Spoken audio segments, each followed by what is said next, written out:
Hello students and welcome back to our YouTube channel Vidyam. मैं हूं Anshita Jindal, a graduate from SRCC. आज है हमारे most important questions of chapter controlling का दिन। तो इसके साथ हमारी बुक 1 बिजनेस स्टडीज की हो जाएगी खत्म, बचेंगे सिर्फ बुक 2 के 4 चैप्टर्स।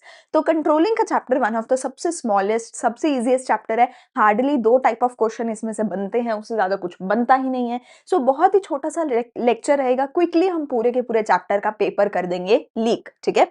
तुम्हारे लिए एक क्विक रिवीजन भी हो जाएगी पूरे चैप्टर की, बिकॉज ऑलमोस्ट जो भी क्वेश्चन 2-4 आएंगे तो वो हम आज के स्टडी एमसीक्यू हर तरीके से कवर कर लेंगे, ठीक है। सो तुम्हारे लिए रिवीजन भी यहीं पर हो जाएगी। अगर तुम्हें मेरे पिछले लेक्चर्स देखने हैं या डिटेल लेक्चर देखना है तो हर चीज का फुल प्लेलिस्ट का लिंक है डिस्क्रिप्शन में। प्लस नोट्स चाहिए तो टेलीग्राम का लिंक है, और ज्यादा एमसीक्यूज चाहिए तो व्हाट्सएप का लिंक है, एंड अगर मोटिवेशन फन चाहिए तो हमारे इंस्टाग्राम का लिंक है। प्लीज जाके हर जगह हमें जरूर फॉलो करो, ठीक है। स्टार्ट करते हैं आज के लेक्चर को हमारे चैप्टर कंट्रोलिंग के पहले क्वेश्चन के साथ, जो कि एमसीक्यू क्वेश्चन है। देखते हैं क्या बोलता है। ये बोलता है हमें Hg air conditioner what ever the company it is lagging behind the production target, ठीक है। द प्रोडक्शन मैनेजर ने डिसाइड किया कि वो रिवाइज करेगा अपने स्टैंडर्ड्स को।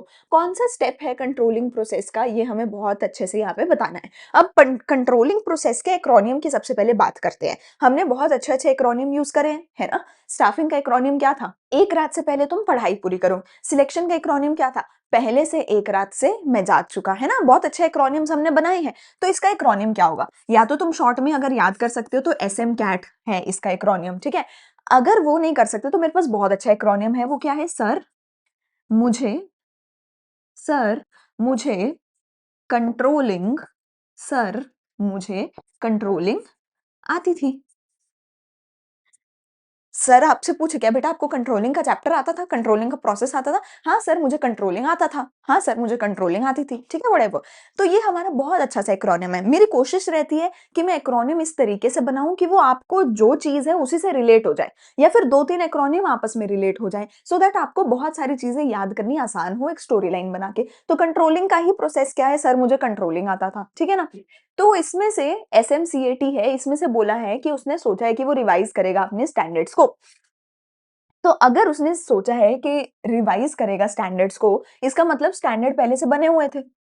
इसका मतलब स्टैंडर्ड पहले से बने हुए थे। और अगर उन्होंने बोला है कि वो टारगेट से पीछे रह गए, इसका मतलब उन्होंने एनालिसिस कर लिया था, अपनी परफॉर्मेंस को मेजर भी कर लिया था, और कितना पीछे रह गए इस चीज का एनालिसिस भी कर लिया था। तो अब उनको क्या करना है? सिर्फ उनको लेना है अब करेक्टिव एक्शन, ठीक है। तो उनको क्या करना है? करेक्टिव एक्शन लेना है। हमारी इस एक्रोनियम में हमारा जो प्रोसेस है वो क्या होता है? टी से क्या होता है? Taking corrective action. ए से क्या होता है? Analysis of deviation. एम से क्या होता है? Measurement of actual performance. S से क्या होता है?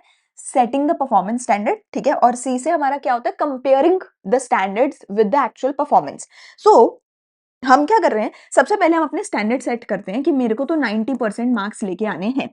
फिर हम मेजर करते हैं कि मेरे एक्चुअल में कितने मार्क्स आए हैं। लेट्स से मेरे एक्चुअल में, मेरे प्री बोर्ड 1 में मार्क्स आए हैं 80%। फिर मैं करूंगी कंपेयर, और कंपेयर करके मुझे पता चलेगा 90 माइनस 80 इक्वल टू 10% कम मार्क्स मेरे आए हैं। फिर मैं एनालिसिस करूंगी कि कौन से पर्टिकुलर सब्जेक्ट में मेरे मार्क्स कम आए हैं, कौन से पर्टिकुलर चैप्टर में मेरे मार्क्स कम आए हैं, कौन से पर्टिकुलर टॉपिक में मेरे मार्क्स कम आए हैं। फिर मैं ये सारा एनालिसिस करूंगी, और फिर मैं क्या लूंगी? फिर मैं लूंगी करेक्टिव एक्शंस। फिर I will take corrective actions कि जो भी चीज में मार्क्स कम आए हैं वो कैसे सॉल्व हो सकती है, उस चीज को हम कैसे ठीक कर सकते हैं, वहां पे अपनी परफॉर्मेंस कैसे इंप्रूव कर सकते हैं, ठीक है। तो पहले स्टैंडर्ड सेट करा कि कितने मुझे लाने हैं, फिर मेजर करा कितने आए हैं, फिर कंपेयर किया कि दोनों में कितना डिफरेंस है, फिर एनालिसिस किया कि वो डिफरेंस क्यों आया, और फिर उस एनालिसिस के बेसिस पर एक्शन लिया ताकि आगे से ये गलतियां ना हो, आगे से हम इंप्रूव कर सकें। ये है मेरा कंट्रोलिंग का प्रोसेस। तो इसका आंसर क्या है? Taking corrective action. अगले ही मेरे पास एक केस स्टडी बोला है कि एक बिजनेस वो रन कर रहे हैं, उसको she wanted to add some new products, लेकिन 10 एडिशनल विमेन वर्कर्स उसको चाहिए थी। Production up to the mark नहीं थी। Concerned about this and to ensure the activities were performed as per the plans and that the resources were used अच्छे से, आशा ने appoint किया एक सुपरवाइजर। अब जो नबीता थी उसने मॉनिटर करा और डिस्कवर करा कि दो जो वर्कर्स हैं वो बहुत ज्यादा टाइम लगा रहे हैं गॉसिप करने में। तो यहाँ पे किस चीज की बात हो रही है? देखो, अगर आपको कभी भी ये चीज आती है ना कि आपको एक प्रॉब्लम हो रही है, और फिर आप उस प्रॉब्लम की जड़ तक जा रहे हो, फाइंड आउट कर रहे हो कि वो प्रॉब्लम क्यों हो रही है और फिर आप उसका सॉल्यूशन निकालने की कोशिश कर रहे हो। अगर कभी भी ये चीज़ आती है तो इसका मतलब वो पक्का कंट्रोलिंग की ही बात कर रहा है, ठीक है? इसका मतलब है कि वो पक्का कंट्रोलिंग की ही बात कर रहा है, क्योंकि प्लानिंग में भी हम प्रॉब्लम स्टेज तक नहीं पहुंचते, ऑर्गेनाइजिंग में, डायरेक्टिंग में, स्टाफिंग में हम किसी में भी इस प्रॉब्लम वाली स्टेज तक मोस्टली नहीं पहुंचते हैं। प्रॉब्लम वाली स्टेज पे हम पहुंचते हैं कंट्रोलिंग वाले चैप्टर में ही। तो यहाँ पे मुझे बहुत क्लियरली बोल रहे हैं कि मेरे पास कुछ प्रॉब्लम हुई है, उस प्रॉब्लम का कुछ सोल्यूशन मुझे निकालना है, तो वो ऑब्वियस सी बात है हमारे कंट्रोलिंग की बात कर रहा है। मतलब देखो, अभी तो मैं तुम्हें कंट्रोलिंग का चैप्टर करवा रही हूँ, तो तुम्हें अच्छे से पता ही होगा कि ये कंट्रोलिंग की बात कर रहा है। पर मैं ये बोलना चाह रही हूँ कि अगर पेपर में आता है, तो पेपर में तो किसी भी चैप्टर का कोई भी मैनेजमेंट का फंक्शन हो सकता है, प्लानिंग, ऑर्गेनाइजिंग, व्हाटएवर। तो हाउ डू यू आइडेंटिफाई कि ये कंट्रोलिंग ही है? So you have to identify कि अगर ऐसा पैटर्न बन रहा है कि पहले एक प्रॉब्लम थी, फिर हमने ढूंढा कि ये प्रॉब्लम क्यों हुई, और फिर हमने ढूंढा कि इसका सोल्यूशन क्या हो सकता है, ठीक है? तो ये जब भी ऐसे प्रॉब्लम वगैरह की बात हो रही होती है, तो वो पक्का कंट्रोलिंग चैप्टर की बात कर रहा होता है, और उसके 5 पॉइंट्स ऑफ इंपॉर्टेंस हमें बताने हैं। अब इसके 5 इंपॉर्टेंस के पॉइंट्स क्या हैं, हम वो एक-एक करके देख लेते हैं, ठीक है? तो फंक्शंस क्या है मैनेजमेंट का, ये कंट्रोलिंग की बात हो रही है। कंट्रोलिंग की डेफिनिशन क्या है? It is the process of measurement of accomplishment against the standards and correction of deviation to assure the attainment of objectives। तो कहते हैं कि स्टैंडर्ड्स के अगेंस्ट हम मेजर करेंगे कि हमने एक्चुअल में कितना काम किया है, एक्चुअल में क्या एकम्प्लिश हमने किया है, उसको कंपेयर करेंगे स्टैंडर्ड के साथ और करेक्शन लेंगे। अगर कोई भी गलती हुई है तो उसको ठीक करना, इसी को बोला जा रहा है द प्रोसेस ऑफ कंट्रोल। इसकी इंपॉर्टेंस क्या है, ठीक है?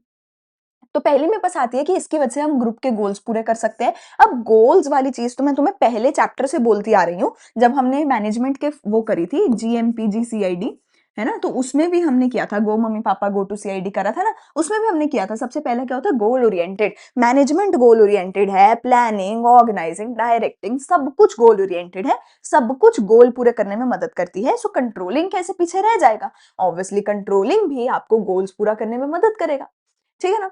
Judging the accuracy of standard, आप इसकी मदद से ये भी चेक कर सकते हो कि क्या जो तुम्हारे स्टैंडर्ड थे, क्या वो अचीवेबल थे भी कि नहीं। अगर तुम बोलो मैं अपने पेपर में 110% मार्क्स लेके आऊंगा, फिर तो तुम ही बेवकूफ हो ना। 110% तो आ ही नहीं सकते, मैक्सिमम टू मैक्सिमम 100% आ सकते हैं।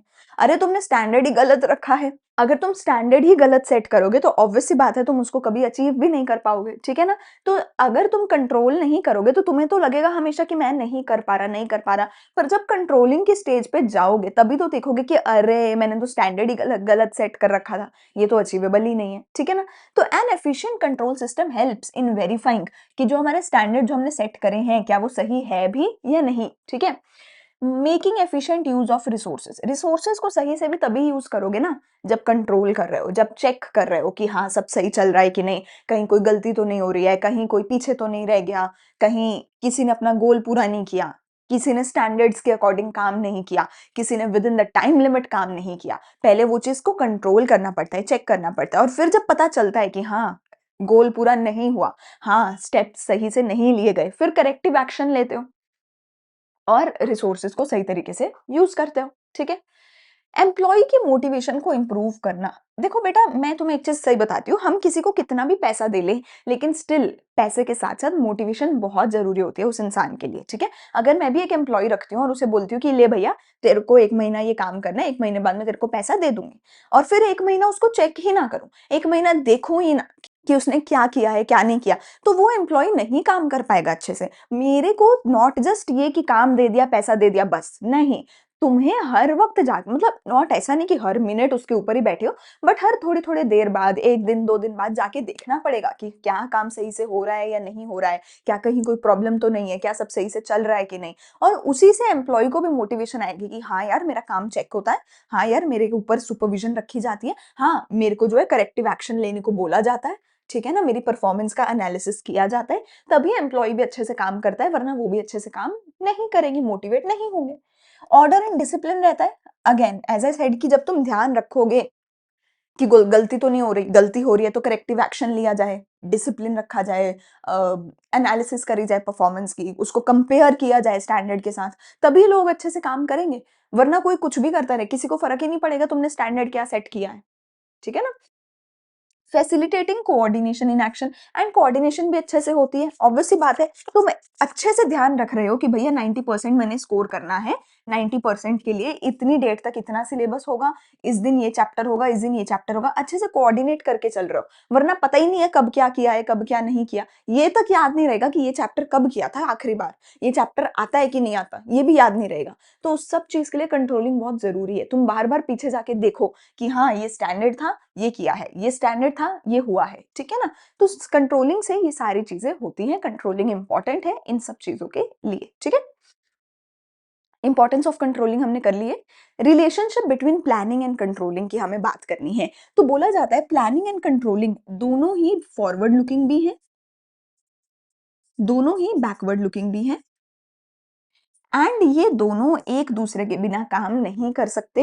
ये दोनों एक दूसरे के बिना ब्लाइंड हैं, अंधे हैं, ये दोनों एक दूसरे के बिना काम नहीं कर सकते। प्लानिंग जो है फर्स्ट फंक्शन होता है मैनेजमेंट का, कंट्रोलिंग जो है वो लास्ट फंक्शन होता है मैनेजमेंट का। लेकिन ये दोनों बहुत ही ज्यादा जरूरी है, ये दोनों एक दूसरे के बिना नहीं चल सकते। एंड ये जो क्वेश्चन है ये भी बहुत ज्यादा जरूरी है, ठीक है। फॉरवर्ड एंड बैकवर्ड लुकिंग क्यों बोला गया दोनों को? तुम्हें ये तो पता है कि जो कंट्रोलिंग होती है उसको तुम बैकवर्डली देखते हो, उसमें तुम देखते हो कि तुमने पीछे क्या किया है, क्या नहीं किया, है ना। स्टैंडर्ड क्या था, एक्चुअल परफॉर्मेंस क्या थी, फिर दोनों को कंपेयर किया जाता है, ठीक है ना। तो बैकवर्ड लुकिंग तो है ही कंट्रोल, और प्लानिंग जो है वो फॉरवर्ड लुकिंग है, क्योंकि प्लानिंग में तुम देखते हो कि अगले 5 साल में क्या होगा, अगले 2 साल में क्या होगा, फिर उस अकॉर्डिंग पूरे प्लान बनाते हो फ्यूचर के बारे में, है ना। तो ये फॉरवर्ड लुकिंग है, ये बैकवर्ड लुकिंग है। लेकिन लेकिन कंट्रोलिंग भी फॉरवर्ड लुकिंग है और प्लानिंग भी बैकवर्ड लुकिंग है, प्लानिंग भी बैकवर्ड लुकिंग है। अब मुझे एक बात बताओ, अब मुझे एक बात बताओ, लेट्स से अभी तुम्हारा सबसे पहले होगा प्री बोर्ड 1, फिर होगा तुम्हारा प्री बोर्ड 2, और फिर फाइनली जाके होंगे तुम्हारे बोर्ड्स।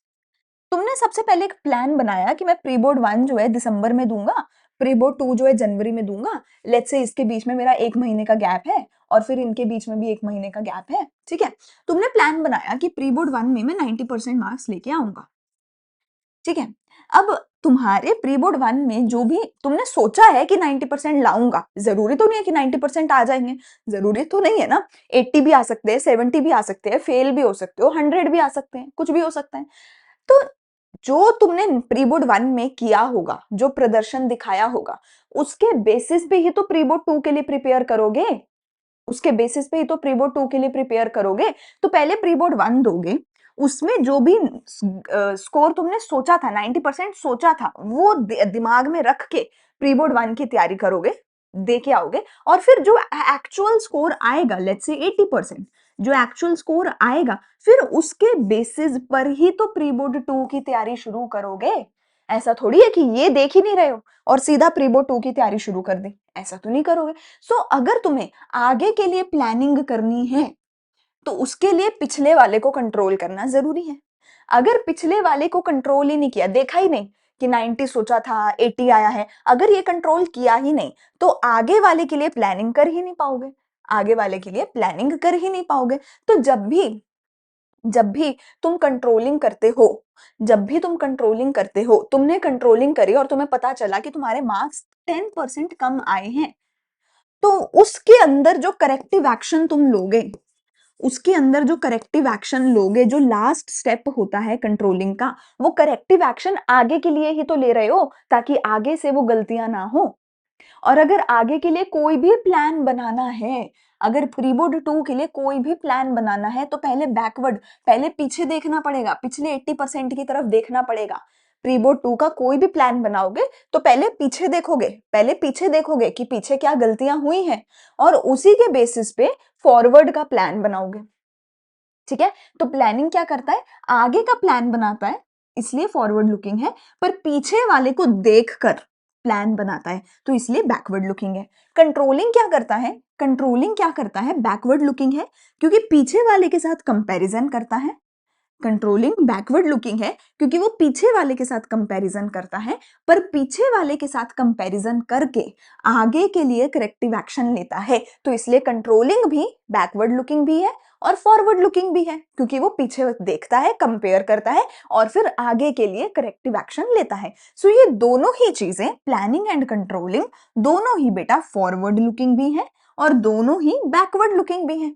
ठीक है, तो पहला तो बहुत इंपॉर्टेंट पॉइंट है कि दोनों ही फॉरवर्ड लुकिंग है, दोनों ही बैकवर्ड लुकिंग है एंड तुम्हें चारों चीजें एक्सप्लेन करनी है। कंट्रोलिंग क्यों बैकवर्ड फॉरवर्ड है, प्लानिंग क्यों बैकवर्ड फॉरवर्ड है, चार चीजें हो गई दोनों का, बैकवर्ड फॉरवर्ड। ठीक है, चारों चीजें एक्सप्लेन करनी है if this question comes up, the relation between these two. Okay, you have to explain all of it and you can take an example like this.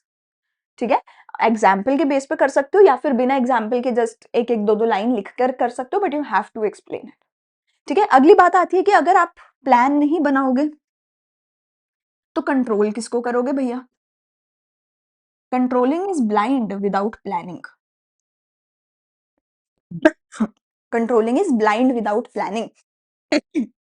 अगर मैंने प्लान ही नहीं बनाया कि मेरे को 90% स्कोर करना है, तो जब मैं कंट्रोल करने की स्टेज पे आऊंगी मुझे पता ही नहीं होगा कि 80% अच्छा है या बुरा है।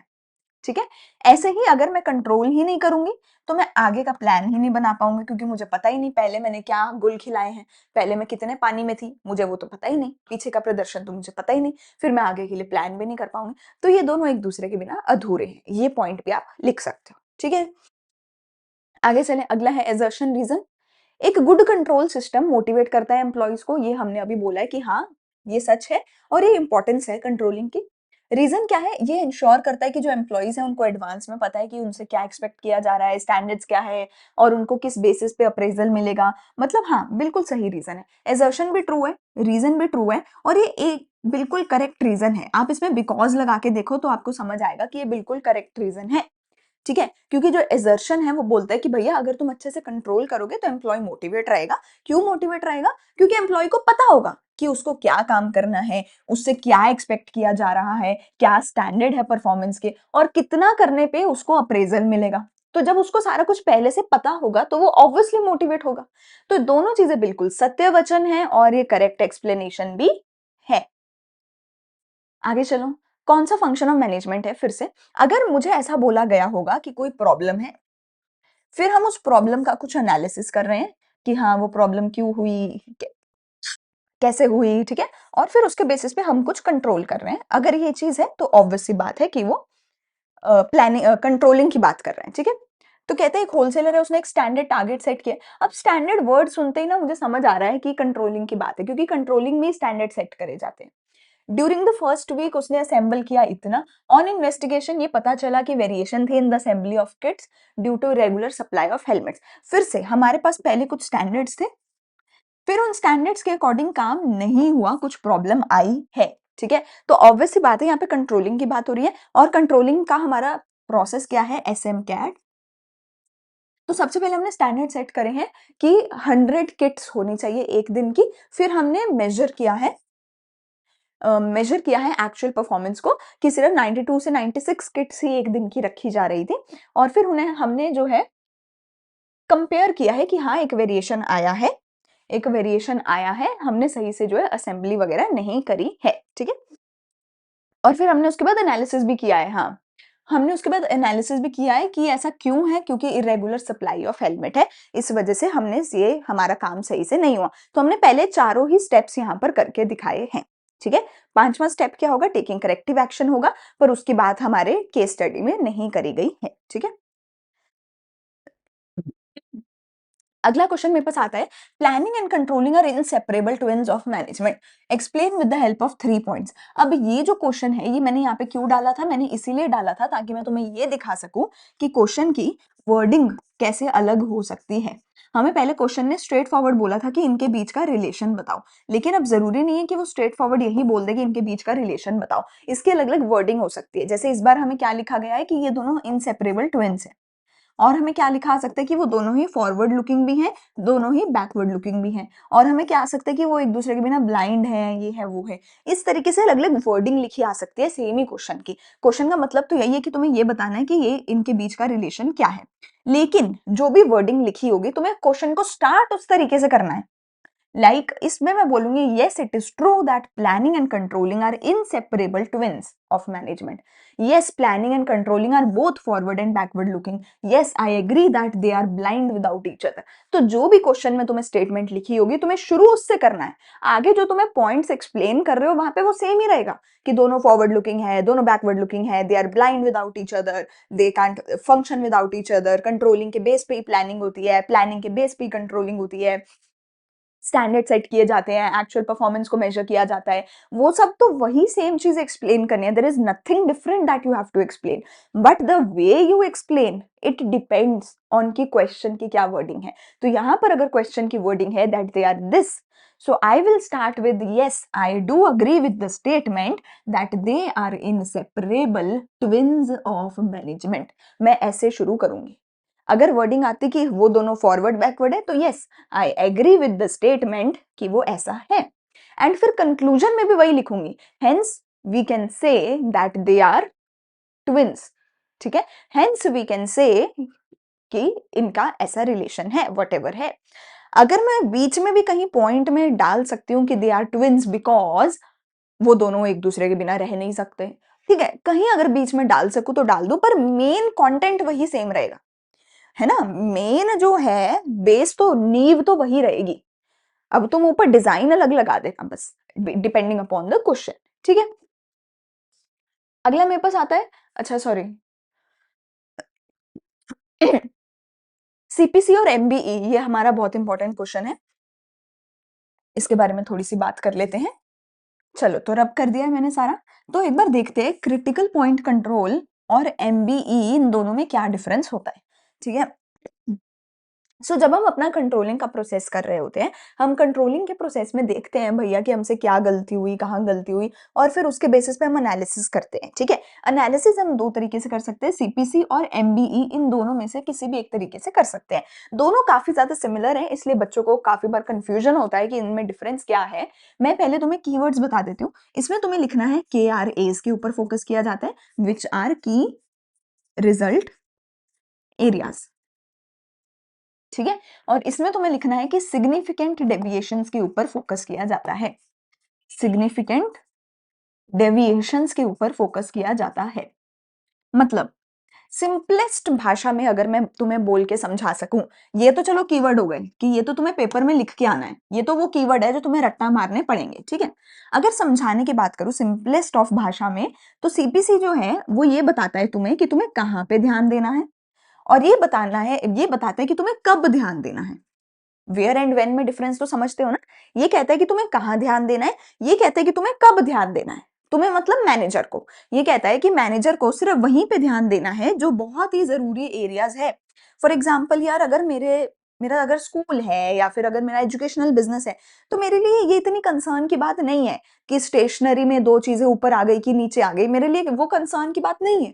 पर अगर मेरे बच्चों के स्कोर अच्छे आ रहे हैं कि नहीं आ रहे हैं, मेरे टीचर्स अच्छा ऐसे काम कर रहे हैं कि नहीं कर रहे, मेरे नोट्स टेस्ट ये सब अच्छा है कि नहीं, वो मेरे लिए कहीं ना कहीं की रिजल्ट एरिया होगा।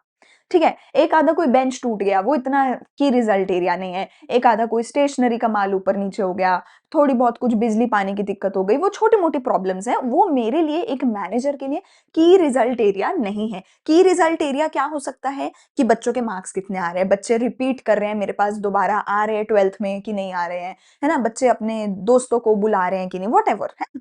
कुछ की रिजल्ट एरिया होते हैं हर बिजनेस के लिए।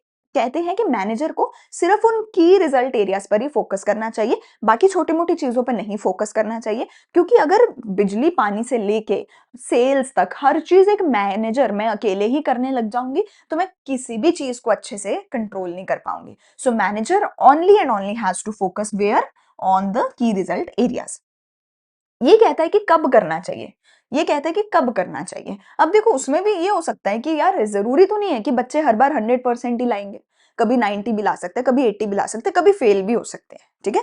तो अगर मैं सोचूं हर बार ही बैठ जाऊं, तेरे 2% कम क्यों आए, तेरे 3% कम क्यों आए, तेरे 2 क्वेश्चन गलत क्यों आए, अगर हर छोटी छोटी चीज में मैं पकड़ के बैठ जाऊं कि हाँ भैया बच्चों का स्कोर मेरे लिए की रिजल्ट एरिया है, आई एग्री, लेकिन मैं हर छोटी छोटी चीज पे पीछे पड़ जाऊं कि ये क्यों नहीं किया, ये क्यों नहीं किया, तो वो भी बेवकूफी है, वो भी मेरा टाइम वेस्ट है। मैं वो भी नहीं कर सकती कि हर एक छोटी छोटी चीज में ऐसे करने लग जाऊं, क्योंकि हर चीज में थोड़ा तो ऊपर नीचे होगा, परफेक्शन नहीं आ सकती है, राइट। तो उसमें भी तुम एक लिमिट लगा के रखो कि अगर बच्चे का स्कोर सीधा ही 10% नीचे चला गया तो वो प्रॉब्लमैटिक है, वो हमारे लिए रेड फ्लैग है, वहां पे मुझे एक्शन लेना है। पर हाँ, अगर 5% ऊपर नीचे हो भी रहा है तो कोई नहीं, कुछ छोटी मोटी बात हो गई होगी, कभी बच्चा बीमार हो गया होगा, थोड़ा डिस्ट्रैक्ट हो गया होगा, है ना, थोड़ा किसी का फोन मैसेज आ गया होगा, समझ रही हूं मैं, है ना, कि चल ठीक है यार, ये बच्चे को एक थप्पड़ मारेंगे, चलो थप्पड़ तो नहीं मारते हम, बट बच्चे को थोड़ा सा प्यार से समझाएंगे, थोड़ा सा डांटेंगे, है ना, बच्चा समझ जाएगा, ठीक है। तो अगर तो 2 4 5% की बात है तो कोई बात नहीं, है ना, होता है कि तुम्हारी एज है।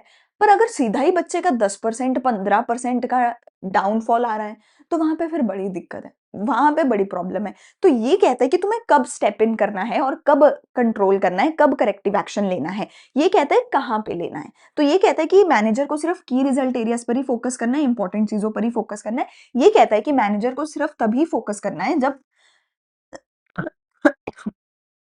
डेविएशंस जो हैं वो एक्सेप्टेबल लिमिट को क्रॉस कर दें, वो एक्सेप्टेबल लिमिट को क्रॉस कर दें। तो हम हर चीज में एक लिमिट लगा के रखेंगे कि बच्चे का स्कोर अगर 10% जा रहा है तो वो लिमिट क्रॉस कर गया है, अगर बच्चे का स्कोर सिर्फ 5% डेविएट हुआ है तो वो विद इन द लिमिट है, वहां पे एक्शन नहीं लेना है, ठीक है। यहाँ पर अगर मेरा की रिजल्ट एरिया अफेक्ट नहीं हुआ है तो मैनेजर नहीं जाएगा, मैनेजर सिर्फ की रिजल्ट एरिया पे फोकस करेगा, यहाँ पे लिमिट क्रॉस नहीं होनी चाहिए, लिमिट हम डिफाइन करके रखेंगे हर चीज की, ठीक है। तो ये है सीपीसी एंड एमबीई, ये बहुत इंपॉर्टेंट है, इसके ऊपर भी क्वेश्चन काफी बार बनते हैं। इफ यू सी 3 नंबर का क्वेश्चन है, डेढ़ नंबर के दोनों हैं, एंड दीज आर 2 3 कीवर्ड्स जो तुम्हें बस लिखना है 1.5 नंबर में। इधर केआरए लिख दो, इधर एक्सेप्टेबल लिमिट, सिग्निफिकेंट डेविएशन, ये सब लिख दो, 1.5 में से 1.5 नंबर ही मिलेगा पक्का, पूरे का पूरा 3 3 नंबर मिल जाएंगे, ठीक है। अगला पॉइंट ऑफ इंपॉर्टेंस बताना है कंट्रोलिंग का। ये तुम मुझे बताओ, क्योंकि इंपॉर्टेंस बहुत इजी क्वेश्चन होता है, आई डोंट थिंक कुछ भी ऐसा होगा जो तुम्हें नहीं आया होगा, so you can tell the answer in the comment section, ठीक है। अगला क्वेश्चन हमारे पास आता है, identify the step of controlling. Again यहाँ पे स्टेप ऑफ कंट्रोलिंग बताना है, तो ये क्वेश्चन में तुम मुझे बताओगे कमेंट सेक्शन में, बिकॉज मैं बहुत बार बता चुकी हूँ स्टेप्स हमारे क्या है, SM CAT. So this also you have to tell me in the comment section. चलो उसका आंसर मैंने कट कर दिया है, अब अगले क्वेश्चन पर चलते हैं। अगला है हमारे पास ट्रू फॉल्स टाइप है, देखते हैं। पहला बोला गया कि प्लानिंग एंड कंट्रोलिंग आर दोनों ही बैकवर्ड और फॉरवर्ड लुकिंग है, तो ये मैंने बहुत अच्छे समझा दिया कि हाँ बिल्कुल सही बात है, दोनों ही बैकवर्ड लुकिंग भी हैं, दोनों ही फॉरवर्ड लुकिंग भी हैं, तो ये सच्ची बात है। Planning is prescriptive, controlling is evaluative. कहते हैं कि प्लानिंग ना तुम्हें प्रिस्क्रिप्शन दे रहा है और कंट्रोलिंग ना इवैल्यूएट कर रहा है, बिल्कुल सही बात है। प्लानिंग भैया स्टार्टिंग में है, मतलब तुम्हें अगर तुम लेट्स से बीमार हो तो तुम डॉक्टर के पास जाओगे, डॉक्टर तुम्हारी बीमारी देखेगा, पूरा प्लान बना के देगा, पूरी प्रिस्क्रिप्शन बना के देगा, इतनी डोज है, इतने दिन लेनी है, ये करना है, वो करना है, वो प्लान है, ऑब्वियस बात है, वो प्रिस्क्रिप्शन है, प्लान। पर तुमने दवाई ली है कि नहीं, इंप्रूवमेंट हुई है कि नहीं, तो डॉक्टर बोलेगा ना 1 हफ्ते बाद दोबारा आना चेकअप के लिए, तो 1 हफ्ते बाद होगा तुम्हारा कंट्रोलिंग, वहां पे इवैल्यूएट किया जाएगा कि क्या तुमने प्रिस्क्रिप्शन के अकॉर्डिंग दवाई ली है कि नहीं। तो ये दोनों बातें बिल्कुल सच्ची हैं, both the statements are true. अगला, तो ये क्वेश्चन भी हमारा स्टेप ऑफ कंट्रोलिंग प्रोसेस के ऊपर है। He decided to revise the standard, बहुत इजी क्वेश्चन है, फिर से एसएम कैट ही हमारा यहाँ पे यूज होगा, मैं आंसर फिर से छुपा दूंगी, तुम्हें मुझे कमेंट सेक्शन में इसका आंसर बताना है, ठीक है। अगला क्वेश्चन है इंपॉर्टेंस का, तो इंपॉर्टेंस हम कर चुके हैं, ठीक है, इंपॉर्टेंस में कुछ बचा नहीं है, स्टेटमेंट बेस्ड है ये, चलो एक और देख लेते हैं। आई थिंक क्वेश्चन ऑलमोस्ट खत्म हो ही गए होंगे, ठीक है, एक आध लास्ट बचा है। Any deviation whether significant or insignificant should be brought to the notice of management. कहते हैं चाहे छोटी से छोटी चीज भी है वो तुम जाके मैनेजमेंट को बताओ। क्या ये बात सच है? ये बात बिल्कुल गलत है। अभी तो हमने बोला भाई सीपीसी पढ़ा है, एमबीई पढ़ा है, और यहाँ पे एमबीई की बात हो रही है क्योंकि डेविएशन की बात हो रही है, तो एमबीई साफ साफ बोलता है कि अगर डेविएशन तुम्हारी लिमिट क्रॉस कर जाए सिर्फ तभी मैनेजमेंट को बताओ, वरना मत बताओ। तो ये बिल्कुल फॉल्स बात है। अगला कहता है control should focus on the key result areas whether which are critical to the success. हाँ, ये हमने सीपीसी में बोला था कि सिर्फ केआरएस पे फोकस करो जो क्रिटिकल है हमारे लिए।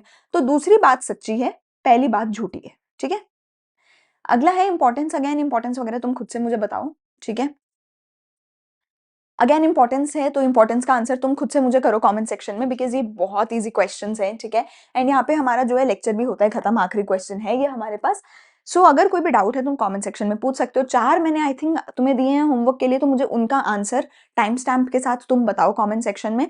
ठीक है, ऐसे नहीं है कि भैया बस सुन लिया और हो गया, तुम्हें खुद को भी टेस्ट करना है दैट तुम्हें आता है कि नहीं आता। इवन जो भी मैंने बताए भी हैं एमसीक्यूज, ट्राई किया करो कि पॉज करके पहले खुद से उसको सॉल्व किया करो। डन लिखोगे कमेंट सेक्शन में, प्रेजेंट लगाते हो कमेंट सेक्शन में हर बार लगानी है। एंड अगर कोई भी चीज और देखनी है तो डिस्क्रिप्शन में हर चीज का लिंक है। डिटेल लेक्चर्स है, वन शॉट लेक्चर्स है, इंपॉर्टेंट क्वेश्चन है, फ्री ऑफ कॉस्ट है, बेस्ट क्वालिटी है। तो हर जगह पे जाके हमें फॉलो करो। ठीक है, हमें ग्रो करने में हेल्प करो एंड हम तुम्हारे 90 आउट ऑफ 9 एंड हम तुम्हारे 100 आउट ऑफ 100 स्कोर करवाने की पूरी हेल्प यहाँ पे करने वाले हैं। बोर्ड एग्जाम्स तक, लाइव तक, हर चीज करने वाले हैं। ठीक है, सो जल्दी से लाइक शेयर सब्सक्राइब कर देना चैनल को। हम मिलेंगे अगले लेक्चर में। Thank you, bye bye.